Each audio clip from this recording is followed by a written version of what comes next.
തെരഞ്ഞെടുപ്പ് തീയതി പ്രഖ്യാപിച്ചതിന് ശേഷമുള്ള ആദ്യ ദിവസം തന്നെ സംഭവ ബഹുലമായിരുന്നു. തർക്കങ്ങൾക്കൊടുവിൽ എലത്തൂരിൽ മന്ത്രി AK ശശീന്ദ്രനെ തന്നെ സ്ഥാനാർത്ഥിയാക്കിയതാണ് ഇടതുമുന്നണിയിലുണ്ടായ ശ്രദ്ധേയമായ സംഭവം. തളിപ്പറമ്പിൽ CPIM-നെ ഞെട്ടിച്ച് CPM-ന്റെ കണ്ണൂർ ജില്ലാ സെക്രട്ടേറിയറ്റ് അംഗം TK ഗോവിന്ദൻ സ്വതന്ത്ര സ്ഥാനാർത്ഥിത്വം പ്രഖ്യാപിച്ചു. നെന്മാറയിലും LDF വിമത ഭീഷണി നേരിടുന്നുണ്ട്. പാർട്ടിക്ക് ലഭിച്ച 5 സീറ്റുകളിൽ 4 സീറ്റുകളിലെ സ്ഥാനാർത്ഥികളെ പ്രഖ്യാപിച്ച് RSP UDF-ൽ ആദ്യം സ്ഥാനാർത്ഥി പട്ടിക പുറത്തുവിടുന്ന പാർട്ടിയായി. അമ്പലപ്പുഴയിൽ G. സുധാകരനെ പിന്തുണയ്ക്കുന്നതിൽ പ്രതിഷേധിച്ച് KPCC general secretary MJ job party വിട്ടു. BJP-യുടെ ആദ്യ സ്ഥാനാർത്ഥി പട്ടികയും ഇന്ന് പുറത്തുവന്നു. കാണാം R. ശ്രീജിത്തിന്റെ റിപ്പോർട്ട്. പോർക്കളത്തിൽ നിഴലും നിലാവും.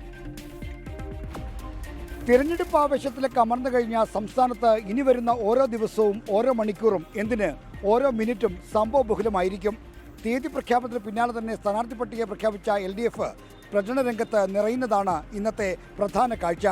CPI-ക്കും CPIM-നും പിന്നാലെ ISJD-യും NCP-യും സ്ഥാനാർത്ഥികളെ പ്രഖ്യാപിച്ചു. പ്രചരണത്തിന്റെ ആദ്യഘട്ടത്തിൽ മേൽക്കൈ നേടാനുള്ള ശ്രമത്തിനിടയിൽ LDF-നെയും CPIM-നെയും ഞെട്ടിച്ചുകൊണ്ട് കണ്ണൂരിൽ തളിപ്പറമ്പിൽ വിമതൻ രംഗപ്രവേശം ചെയ്തതാണ് ഏറ്റവും ശ്രദ്ധേയമായ കാര്യം. CPIM കണ്ണൂർ ജില്ലാ സെക്രട്ടേറിയറ്റ് അംഗം TK ഗോവിന്ദനാണ് സംസ്ഥാന സെക്രട്ടറി MV ഗോവിന്ദന്റെ ഭാര്യ PK ശ്യാമള മത്സരിക്കുന്ന തളിപ്പറമ്പിൽ വിമതനായി വന്നിരിക്കുന്നത്.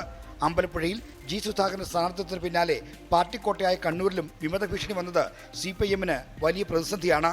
തർക്കങ്ങൾക്കൊടുവിൽ എലത്തൂർ സീറ്റിൽ AK ശശീന്ദ്രൻ വീണ്ടും സ്ഥാനാർത്ഥിയായി.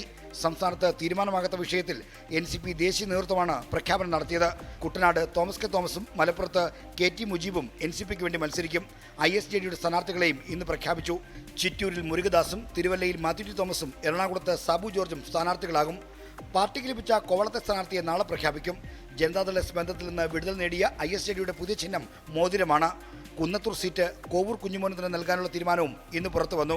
സീറ്റ് CPIM ഏറ്റെടുത്തേക്കുമെന്ന അഭ്യൂഹങ്ങൾക്കൊടുവിലാണ് തീരുമാനം. ജനുവരി അവസാനം മുതൽ ചർച്ച തുടങ്ങിയിട്ടും ആദ്യം തന്നെ സ്ഥാനാർത്ഥി പട്ടിക പ്രഖ്യാപിക്കാൻ കഴിയാതെ പോയ UDF-ൽ കൂടിയാലോചനകൾ സജീവമാണ്. കോൺഗ്രസിന്റെ സ്ക്രീനിംഗ് കമ്മിറ്റി ഡൽഹിയിൽ, ലീഗിന്റെ സ്ഥാനാർത്ഥികളുടെ ചർച്ചകൾ മലപ്പുറത്ത്, അങ്ങനെ തകൃതിയായി ചർച്ച നടക്കുന്നു. കോൺഗ്രസിന്റെ ആദ്യ പട്ടിക ഇന്ന് പ്രഖ്യാപിക്കും. ലീഗ് സ്ഥാനാർത്ഥികളെ നാളെ പ്രതീക്ഷിക്കുന്നു. RSP-യാണ് UDF-ൽ നിന്ന് ആദ്യം സ്ഥാനാർത്ഥികളെ പ്രഖ്യാപിച്ചത്. ചവറയിൽ ഷിബു ബേബി ജോണും ഇരൂപുരത്ത് വിഷ്ണു മോഹനും കുന്നത്തൂരിൽ ഉല്ലാസ് കോവൂരും ആറ്റിങ്ങലിൽ സന്തോഷ് പുത്രനും മത്സരിക്കും. മട്ടന്നൂരിന് പകരമുള്ള സീറ്റിലെ സ്ഥാനാർത്ഥിയെ മുന്നണിയിലെ ചർച്ചകൾക്ക് ശേഷം പ്രഖ്യാപിക്കാനാണ് ധാരണ. അമ്പലപ്പുഴയിൽ G. സുധാകരനെ പിന്തുണയ്ക്കാനുള്ള തീരുമാനത്തിൽ പ്രതിഷേധിച്ച് KPCC general secretary MJ job party വിട്ടു.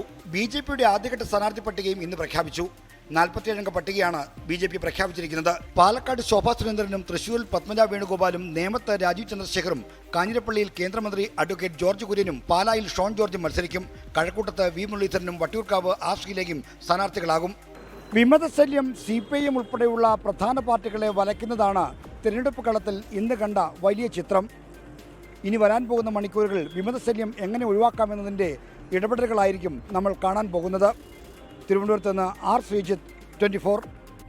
ലോകത്തെവിടെയായാലും ഏത് സമയത്തും 24 വാർത്തകളും ഓഗ്മെന്റഡ് റിയാലിറ്റി പാക്കേജുകളും എക്സ്പ്ലെയിനറുകളും വിശദമായി കാണാൻ ഞങ്ങളുടെ YouTube ചാനൽ നിങ്ങൾക്ക് സബ്സ്ക്രൈബ് ചെയ്യാം.